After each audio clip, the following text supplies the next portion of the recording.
พวกเราลองลบร่างกายเราทิ้งให้หมดสมมติว่าร่างกายนี้ตายไปลบร่างกายทิ้งสมมติว่าลบร่างกายนี้ทิ้งไปมันจะเหลือแต่อาการและก็ธาตุต้นกำเนิดของเรามันจะเหลืออยู่แค่นี้นะเมื่อลบร่างกายทิ้งไปเราไม่มีร่างกายนะนึกภาพหลับตาก็แล้วนึกภาพว่าเราไม่มีร่างกายแต่มันเหลืออาการอยู่เนี่ยเหลืออาการที่มันเป็นเสียงเป็นภาพเป็นอารมณ์เป็นอาการรู้เป็นความจำได้ด้วย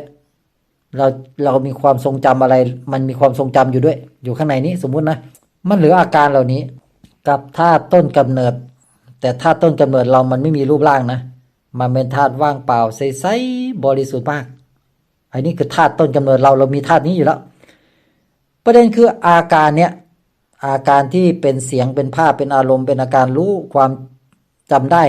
หมายรู้ทั้งหลายเราลบความจำทั้งหลายทิ้งไป